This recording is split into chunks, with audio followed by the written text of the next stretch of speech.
Merci d'être avec nous pour cette émission exceptionnelle que je vous propose ce matin sur France 3 Centre Val-de-Loire. Nous allons rejoindre Entramoué, un quartier en plein renouveau, au cœur de Tours, tout près de la Loire qu'on traverse justement. Je vous propose de découvrir un bâtiment emblématique qui vient de voir le jour, le Centre de création contemporaine Olivier Debré, un lieu de vie, de rencontre, de culture et d'art que je vous propose de découvrir en avant-première. Suivez-moi.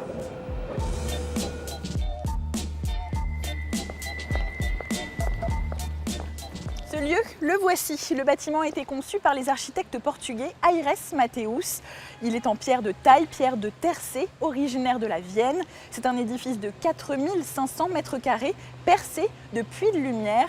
Un édifice très pur, fait de plein et de vide. Vous allez le découvrir dans quelques instants.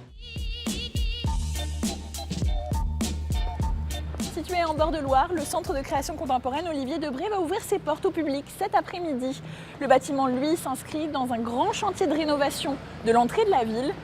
Il incarne aussi cette volonté d'intégrer l'architecture contemporaine au cœur historique de Tours. L'occasion pour nous de revenir sur l'histoire et l'évolution de ce quartier avec Arnaud Moreau et Amélie Rigonanzo. D'ici quelques mois, la place Anatole France en bord de Loire arborera un nouveau visage. En plus du CCCOD, 2 hôtels de luxe à l'architecture contemporaine vont sortir de terre. De quoi redonner un nouveau souffle à ce quartier. Peu de gens le savent, mais il fut il y a plus d'un siècle un pôle très important de la ville. Il abritait même, jusqu'aux années 1900, la mairie et le palais de justice. Dès le XVe siècle sera aménagé l'axe de la rue nationale, c'est là que tout va changer. Lorsque cet espace est rehaussé, cette nouvelle voie devient une nouvelle entrée dans la ville, une entrée très forte.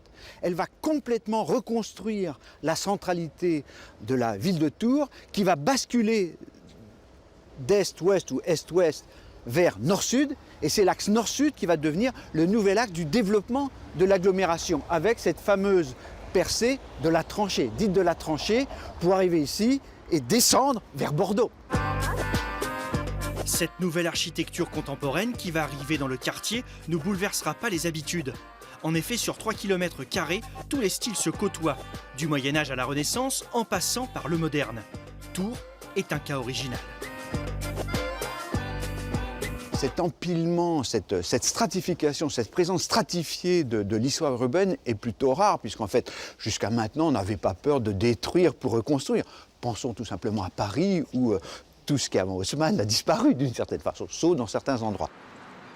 Si la construction de 2 hôtels de luxe ne fait pas l'unanimité à Tours, le renouveau du quartier va apporter une dynamique, notamment au commerce. La place Anatole France va donc devenir la nouvelle porte de la ville, ouverte sur la culture et le monde. Les portes, c'est là que le marché se mettait à la porte parce que c'était le lieu de rencontre de l'intérieur et de l'extérieur. Donc le lieu où la plus grande présence des acheteurs était possible. Jean Nouvel avec le Vinci, Victor Laloux avec la gare, la mairie et la basilique Saint-Martin. Désormais, les Portugais Aires et Mateus avec le CCCOD, pour ne citer que. L'histoire d'amour entre la ville de Tours et les architectes n'est pas prête de s'arrêter.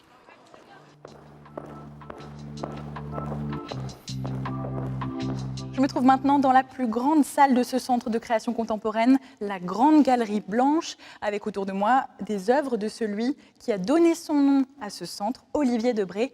Et avec moi pour en parler, Alain-Julien Laferrière, bonjour. Bonjour. Merci beaucoup d'être avec nous. Vous êtes le directeur de ce centre. Alors on dit bien centre de création contemporaine et pas musée, c'est important. Tout à fait. Nous, on s'occupe de l'apparition de l'art, de trouver des connivences entre les œuvres, les époques, les artistes. Un musée, prioritairement, s'occupe des œuvres d'art. Ce n'est pas tout à fait pareil. Ici, vous avez bénéficié d'une donation, celle d'Olivier Debré. Ça représente quoi ?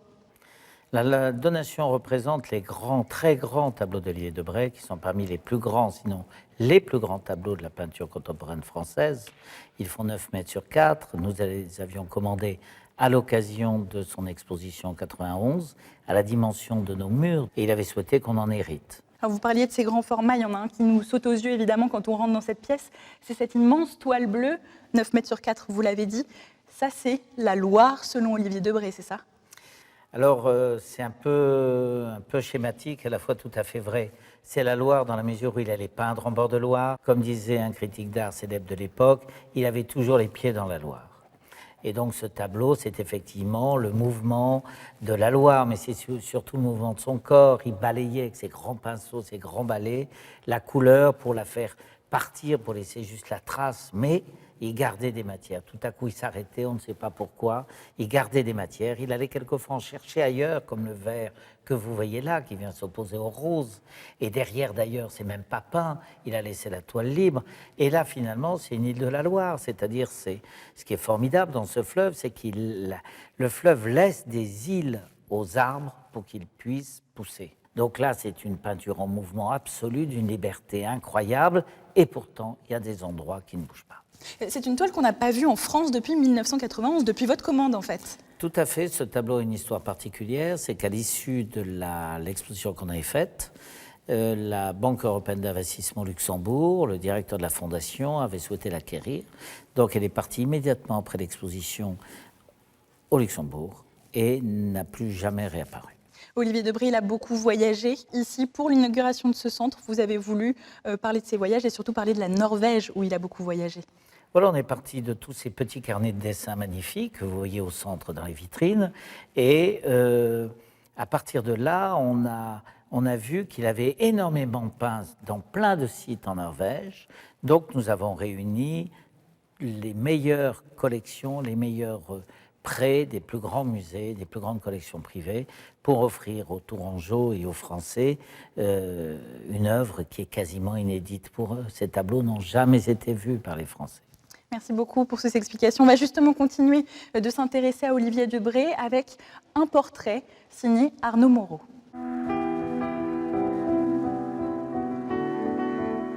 Grand amateur de la nature, Olivier Debré a eu un rapport fusionnel avec la Loire. Il réalisera sans fin des représentations de paysages, peut-être influencé au départ par son grand-père, le peintre Édouard de Baponsan.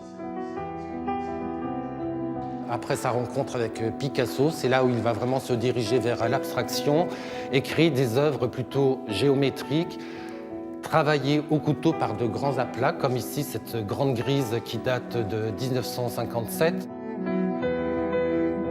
Il va se diriger dans les années 60 vers une matière beaucoup plus fluide, plus en adéquation avec aussi le paysage et surtout les paysages de Loire, très liquides, très fluides, avec de très grands formats qui permettent non seulement au peintre d'être dans le paysage, mais au spectateur d'entrer directement dans le paysage qu'est la toile. Et voici là où vivait Olivier Debré, à Vernoux-sur-Brenne en Touraine, à 2 pas de la Loire. Son fils Patrice a laissé l'atelier tel quel depuis 1999 et la mort de l'artiste. On y trouve donc des toiles, parfois inachevées, certaines monumentales, ainsi que la fidèle compagne du peintre. C'est la voiture qu'il prenait pour aller peindre. Donc il partait avec cette voiture jaune, il y avait souvent même des toiles sur le toit, en plus des toiles dans le coffre, et puis il étalait toutes ces toiles au bord de la Loire, il sortait les balais et se mettait à peindre. Et là, vous voyez, ce qui est amusant, vous trouvez l'affiche en livraison de tableau, il est marqué. Mais la Loire n'est pas la seule à avoir inspiré Olivier Debré. Il y a aussi la Norvège. Il s'y est rendu à plusieurs reprises, arpentant le pays dans tous les sens, surtout la région des fjords. Actually, one of my favorite paintings. It's, He really appreciated Il appréciait vraiment les variations et les changements dus aux saisons. Certaines peintures sont faites en automne, avec toutes ces couleurs, d'autres sont faites l'hiver.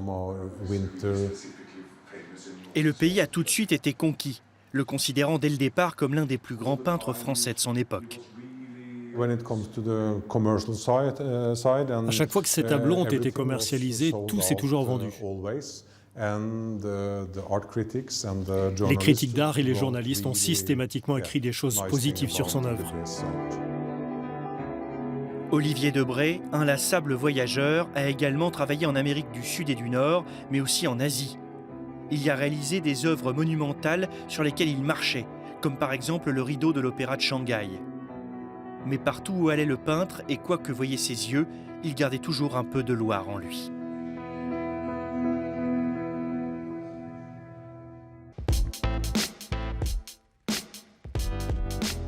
Et pour continuer de décrypter l'œuvre d'Olivier Debré, Marine Rochard m'a rejoint. Bonjour Marine, vous êtes chargée d'exposition ici, au CCCOD. Vous êtes surtout une grande connaisseuse de l'œuvre d'Olivier Debré. On a ici des tableaux de son premier voyage pictural en Norvège, c'est ça ?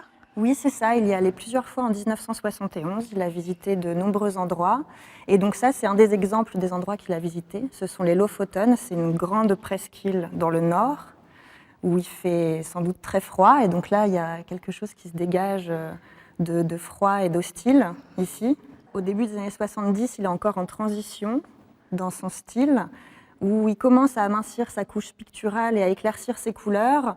Mais on voit vraiment que là, c'est pas encore abouti. Il recherche encore quelle est sa manière de peindre et quel est son geste surtout.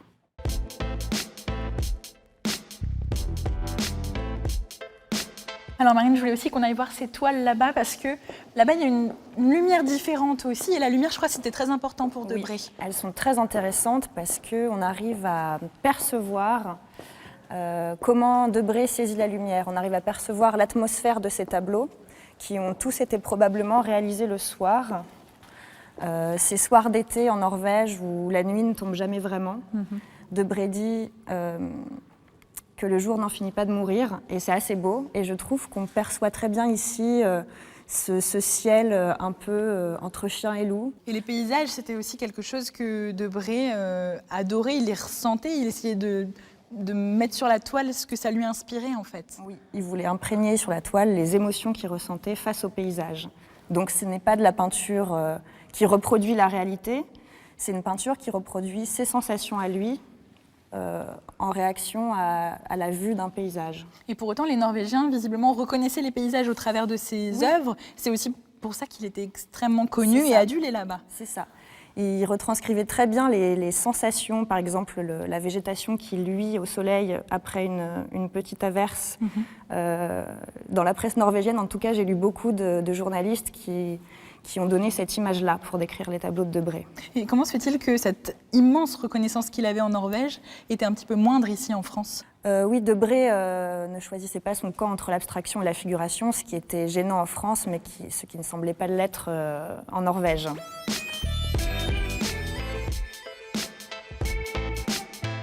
Alors on l'a vu, Debré, il adorait la lumière, il aimait aussi le blanc finalement, et ça paraît un petit peu fou, mais le blanc, c'est pas si simple à rendre sur une toile en fait. Non, il y a beaucoup de peintres figuratifs qui ont essayé de représenter la neige, de représenter un paysage enneigé, comme Monet par exemple, à la fin du XIXe siècle. Debré, quant à lui, réussit très bien à donner l'impression d'un paysage enneigé. On n'est pas du tout dans un paysage mimétique ou réaliste, on est dans un paysage ressenti. Ça veut dire quoi, très concrètement ? C'est parce que quoi ? Il y a un peu de matière, il y a un peu de courbe, c'est ça ? Les simples nuances de couleurs et les simples reliefs de matière vous suffisent pour imaginer des collines enneigées, des montagnes dans le brouillard, ou alors un éclat de soleil qui donne une couleur rosée à la neige. Donc tout est dans le ressenti avec Olivier Debré, et tout est suggéré plutôt que montré. Merci beaucoup Marine pour cet éclairage. Merci à vous. Et maintenant, je vous emmène découvrir, toujours en avant-première, une autre salle d'exposition de ce centre. Nous voici maintenant dans la nef, la partie la plus ancienne du centre, puisque c'est là qu'était installée l'école des Beaux-Arts, un lieu au volume immense et qui s'offre au regard des passants grâce à ses grandes baies vitrées. Pour l'ouverture du centre, la nef est devenue l'écrin d'une chambre d'huile, un procédé technique qui sert à la réalisation de photos, notamment par le grand artiste norvégien Per Barclay, un procédé que le public ne voit que très rarement.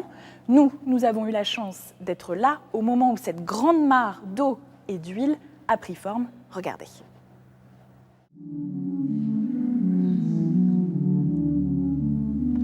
Un reflet qui donne le vertige. Quelques centimètres d'eau et d'huile qui paraissent 11 mètres. Voici l'installation de Per Barclay.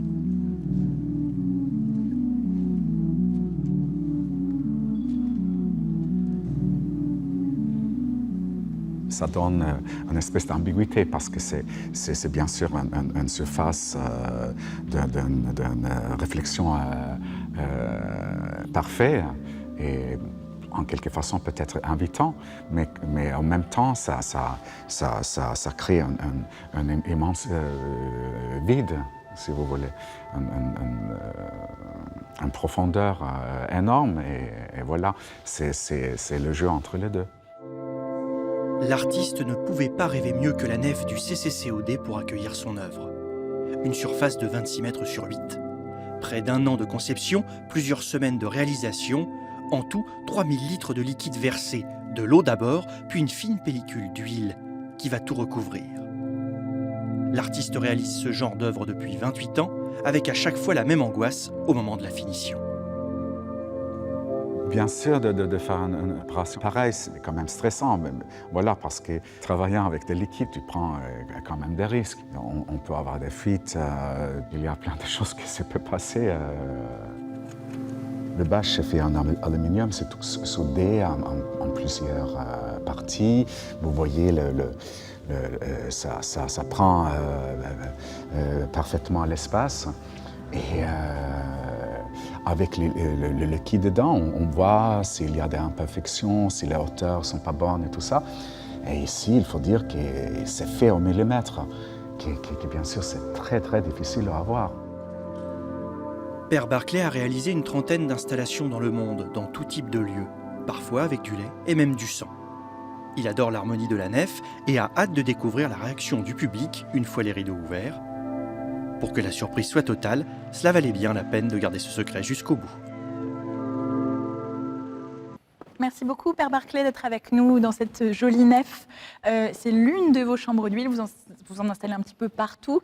Et généralement, le public ne peut pas toujours les voir là. Pourquoi vous avez voulu que le public voit votre chambre d'huile ? Parce que, comme justement vous avez dit, l'espace, c'est quand même formidable. Et avec une très grande hauteur. Et moi, j'ai trouvé que c'est vraiment un espace idéal pour faire voir au public vraiment l'installation même. Pas seulement les photos, voilà. Ça permet d'avoir une valorisation de l'architecture et puis un beau vertige aussi, c'est ça ? Exactement. On a ici une œuvre qui est là un petit peu au milieu de nulle part. C'est une œuvre d'Olivier Debré. Pourquoi elle est là, cette œuvre ? Alors, ça fait 41 ans que moi j'étais étudiant en histoire de l'art à Bergen. Et le premier galeriste que j'ai connu avait ce petit tableau dans sa collection. Et je l'ai vu là et j'ai trouvé vraiment génial. Et ça m'a beaucoup touché. Et ça m'a donné envie vraiment de faire de choses, de l'art moi-même. De devenir artiste, en fait. Tout a démarré d'une œuvre d'Olivier Debré. Oui, on peut dire ça. En quelque sorte. Merci beaucoup, Per Barclay, d'avoir été avec nous.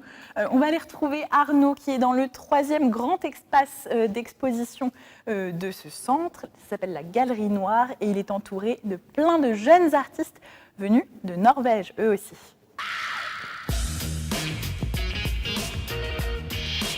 Oui, Loïse. Nous sommes dans la Galerie Noire, un espace dédié à la création contemporaine. Et cette galerie accueille pour le moment l'exposition Inland. Elle rassemble le travail de 11 artistes venus de Norvège. Pour en parler, je suis avec Élodie Strøken du service des expositions. Parlez-nous un peu de cette exposition Inland. C'est le résultat d'1 an et demi de travail. Oui, cette exposition, c'est une véritable aventure. Effectivement, nous sommes partis en Norvège à la découverte de ces artistes, de leur travail, des lieux même dans lesquels ils travaillaient, pour un petit peu revenir ici à Tours avec une odeur, une sensation de la Norvège. Alors très concrètement, avec des œuvres qui nous sont arrivées directement issues du paysage comme ça et qui viennent s'installer dans l'exposition, mais aussi des œuvres qu'on a produites spécifiquement pour cette exposition. Et donc, Élodie, tous les médias sont rassemblés. Absolument tous, je crois. La photo, la peinture, la sculpture, la performance et le son sont présentés dedans. Vous avez voulu une diversité ? Alors oui, c'était vraiment le parti pris de départ, puisqu'on s'est rendu compte assez vite que cette scène était très diverse. Et on a voulu cette exposition à l'image de cette scène. Merci, je vous propose de découvrir un reportage sur 2 artistes de cette exposition Inland, Tor Ivranes et Ignas Krunglevicius, un reportage réalisé en Norvège, image de Grégoire Richois. Sous ses airs bucoliques, la Norvège est un pays en pleine ébullition sur le plan artistique. Oslo n'est pas qu'une ville calme et ordonnée, elle cache aussi de beaux petits secrets, des ateliers aux allures de squat. C'est dans l'un d'entre eux que travaille Ignas Krunglevicius. Plasticien et vidéaste, il réalise des performances comme ce dialogue vidéo retranscrit en musique.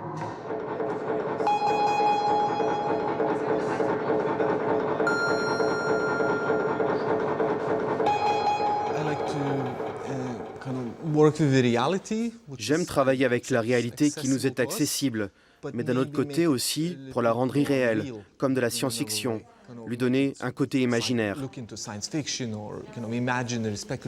Mais chaque chose est connectée au réel, à aujourd'hui, à nos problèmes d'une certaine façon.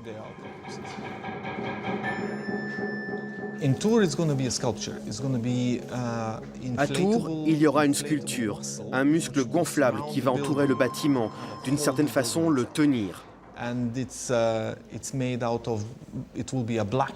Ce sera un muscle noir, pas rouge, un muscle abstrait, fait de tubes gonflables de plastique.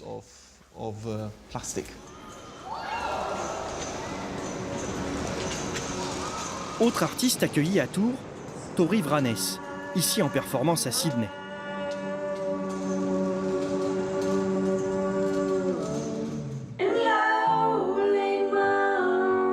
Inclassable, cette plasticienne revisite un mythe nordique, celui du troll.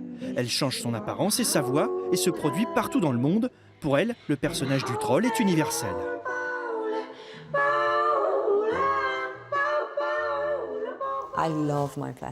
J'aime mes matières plastiques. J'aime jouer avec la réalité, la rendre plus abstraite, créer une sorte de réalité en dehors des normes. J'aime déformer mon propre corps. J'aime les grosses mains, les gros pieds, les gros ventres.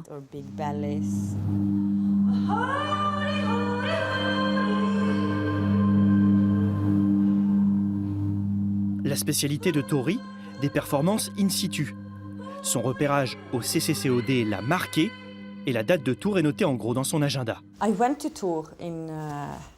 Je suis déjà venue à Tours il y a un mois, voir le bâtiment pour la première fois et j'ai été soufflée. C'est fou d'arriver dans un lieu tout neuf, qui n'est même pas encore né. Tout sent le neuf. Tout est immaculé. J'ai hâte de salir tout ça. Le public du CCCOD est donc prévenu. Nous sommes de retour dans la Galerie Noire et derrière nous, le muscle, une œuvre d'Ignace Krunglevicius qui englobe tout le bâtiment, Élodie. Oui, c'est une œuvre un peu folle. On s'est dit qu'on n'allait pas se limiter à l'intérieur de la Galerie Noire pour cette exposition et on est un petit peu sorti des murs du CCCOD avec une sculpture d'abord de Thierry Lasselknip que vous verrez sur le parvis et ici, ce muscle, puisque c'est comme ça qu'on l'appelle entre nous, cette grande sculpture abstraite composée de ballons gonflés à l'air et qui s'inscrivent sur tout le contour arrière du bâtiment dans ce qu'on appelle les galeries transparentes, qui est un espace qui est très particulier puisqu'en fait, il est visible 24 heures sur 24, 7 jours sur 7, depuis l'extérieur. Alors j'imagine que vous vous êtes dit, tout est possible pour cette Galerie Noire. Alors on se le dit jusqu'à une certaine limite. C'est vrai que dans un centre d'art, on a l'avantage de travailler en direct avec les artistes, donc de pouvoir imaginer des projets complètement fous. Là, ça a été le cas, mais bien sûr, on a toujours les limites du bâtiment et de multiples critères de faisabilité. Merci Élodie, et à vous Héloïse. Merci beaucoup Arnaud. Et on termine cette émission spéciale au Centre de création contemporaine Olivier Debré avec vous, Alain-Julien Laferrière. Un petit mot sur votre ressenti aujourd'hui. Ça fait 40 ans que vous menez ce projet de centre de création contemporaine, vous et vos équipes. Votre sentiment aujourd'hui, c'est quoi? C'est le même sentiment, à mon avis, que beaucoup de Tourangeaux. C'est que c'est attendu depuis longtemps, qu'ils avaient envie qu'on parle d'eux, ils avaient envie d'avoir un lieu qui les réunisse et que le monde entier, avec ses artistes, vienne visiter cette ville. Qu'est-ce que vous lui souhaitez à votre centre? Comme on dit toujours, longue vie, belle vie. Avec beaucoup de passages, beaucoup d'artistes étrangers qui viennent parce que c'est important pour les Tourangeaux? D'abord, il y a toujours eu des artistes étrangers en Touraine, depuis toute l'histoire. Léonard de Vinci aujourd'hui. La deuxième, ils sont déjà là, les artistes. Il y a déjà une vingtaine d'artistes scandinaves qui viennent de partout, des États-Unis, de Londres, qui sont là. Et puis, voilà. Ils sont au travail pour l'ouverture. Ils sont prêts à rencontrer les visiteurs. On donne rendez-vous au public à partir de 15h. Les portes du Centre de création contemporaine Olivier Debré ouvrent dès 15h cet après-midi et demain dès 11h30. Merci beaucoup d'avoir suivi cette émission. Dans un instant, vous retrouverez votre journal d'information régionale. Très bon week-end à tous.